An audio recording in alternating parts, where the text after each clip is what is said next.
siasa. Pole kakana. Iko sawa. Haya.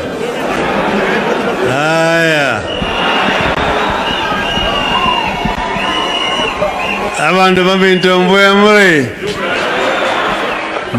naende. Asanteni sana. This is a very moving moment.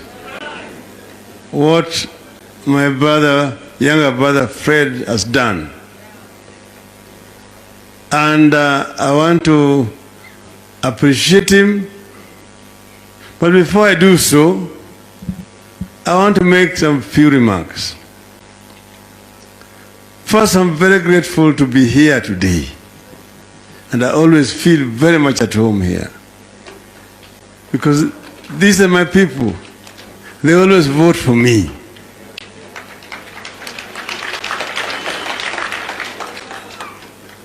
So we know where we've come from. There's a story which Chris Obore talked about, where we are here in Borabu. For those who are not there, there's a lot of very heavy contestation about Borabu. Because as you know, once upon a time, Nyanza started from Mount Elgon to Kilgoris.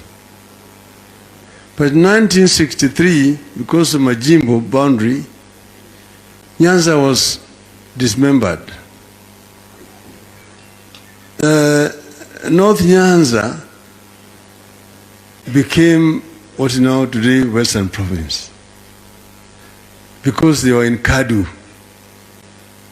Kericho was part of then Greater South Nyanza district, headquartered Kisii town.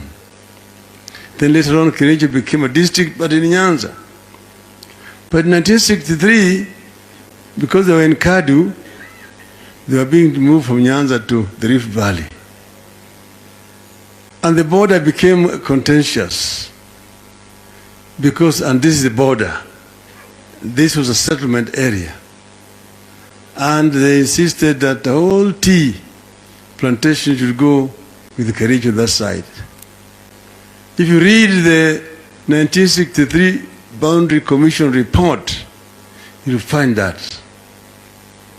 Jaramogi said, no, this must remain in Nyanza. And he was telling us later that they walked on foot up to where the border is today. And they had foreseen that the Kisii was becoming so crowded down there, needed a place to overflow. And that's why they insisted that Borabu must remain in Nyanza. And that's why it is Nyanza. The reason that the Luos and Kisis and Koreas were remaining in Nyanza because they were in Kanu. If Kisii had been in Kadu, they would have gone to the Rift Valley. That was how they were manipulating the boundary at that time. So you come from very far, and there's a lot that is shared in common here. So I feel very, very happy to be back here, to talk to my people here, and to listen to my younger brother, Fred. Fred is a very intelligent and very hardworking person. He was teaching at Egerton University, but he was also doing consultancy, and was actually coming to Parliament to run courses for members of Parliament. That's where we met for the first time. And he has continued to be very dedicated, even as a minister. And I know that President Uhuru Kenyatta has a lot of faith in Fred Matiang'i.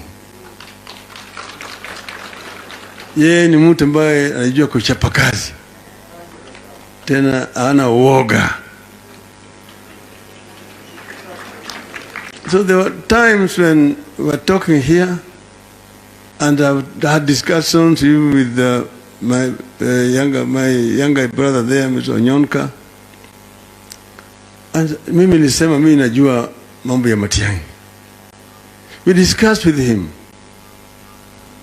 how things should be. And at one time I said, I'm ready to support Fred Matiang'i.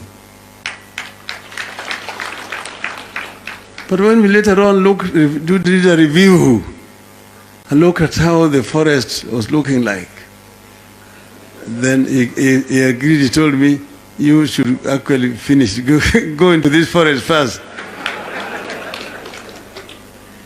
Menyana na hii nyang'au kwanza. But we are together. Every step that we have taken after consultations. And that's why when he was coming to make this major statement, he asked me to come. But I didn't know what he was going to say. But I'm very happy that he said it here. He believes in Kenya, not just in Nyanza, just like myself. When we wanted to do a meeting here for Nyanza people in Sikri, it actually coincided with the day when the president had just extended the curfew. We were in Mombasa together with Fred and my brother Mutahi Kagwe. So the issue was now how they said, you should have told us, we should have extended this by one more day. But now the curfew had been extended. The question was now, should you hold a secret meeting or not? They told him a lot of preparation has gone on with secret meeting. So let me just go there to tell the people that the meeting is now not going to continue as a formal meeting. And they allowed me. And the president actually also allowed me. That's why I came and we had the secret meeting. Then we went to, after that we did not have any more meetings. Until later, when it was possible to do, I went to Nakuru and I launched what they call Azimio la Umoja. That means a declaration of unity with the people of Kenya. That we want to unite all the people of Kenya and become one. As the founding fathers of our nation wanted, which you find in our national anthem. Ambayo inasema, Lord bless this land of ours, justice be our shield and defender, may we dwell in unity, peace and liberty, plenty be found within our borders. But may we dwell in unity. Kenya has been torn along ethnic lines. There's a lot of hatred and a lot of tension. On the surface, wanacheka. Lakini down there, deep down there, they are rooted in ethnicity. When a young man goes to do an interview and is highly qualified, he faces a panel of interviewers. The moment he or she mentions the name, that panel already knows that, oh, huyu anaribu wakati yake. They know that this job is not for this person. So you are denied or given a job on the basis of your ethnicity, not on the basis of your qualification. This you must end, so that merit becomes the basis of appointment and promotion in civil service. It is doable, but it's not doable when you have got people who believe in what you believe in. And that's why I'm saying we are going to work together. We need to unite the people of the country, because this country has got a great potential. You can realize the Kenyan dream as coined by our founding fathers. The Kenyan dream, which at the end says, plenty be found within our borders. And in the Bible, the country where the plenty is found is called what? It's called what? That is the Canaan I've been talking about. Sio Raila amesema, waanzilishi wa taifa letu ndio walisema. That is the Canaan, where Plenty is found. That plenty was going to come through the sweat and toil of our people. So we must give our people opportunity to be able to realize their potentials. Abagusi are very hardworking people. You find them all over Kenya.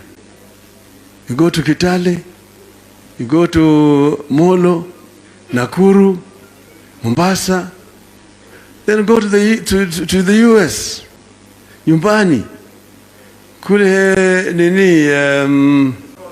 Minnesota, hapo New Jersey, Texas, huko kida kizindogo huko. They are very hardworking. So give them opportunity in this country and they will actually be able to perform properly. So this is what I think about. The same thing with the rest of the people of this country. Need to be given equal opportunity. That is the Kenya that we want to build. Hiyo ndio Kenya tunataka kujenga. That is what Raila Odinga stands for. That's what Raila Odinga stands for. And that's the reason why we did the handshake when the country was totally torn. People had drawn different maps of the country. They dismembered the country. There was a United People's Republic of Kenya, and then the Republic of Kenya. Wakasema sasa tuchome picha yote ya rais, alafu tuanze kutoza ushuru tuendelee mambo yetu kupande yetu. I said no, that will take this country to Somalia. President aliambiwa Raila amefanya treason, tumshtaki, tumpeleke makamiti, tumnyonge, mambo ishe. Akasema no, that will take this country to Somalia. Alafu tukakutana. Then we said that Kenya is greater than all of us. And that is the meaning of the handshake. That we shake hands to unite Kenya. So this is what I want to do. And we are going to work together with Fred. Another son of Abagusi who have worked together for a long time is James Mariba Ongwae here. And those are 22 Gusis. Drop of water in the ocean. And we will walk with both of them. And we will walk with both of them. So we want to transform this country and bring about change that is desired. I don't want to take too long today because I'm emotional about what has happened here today. So I want to invite Fred to come here and we shake hands.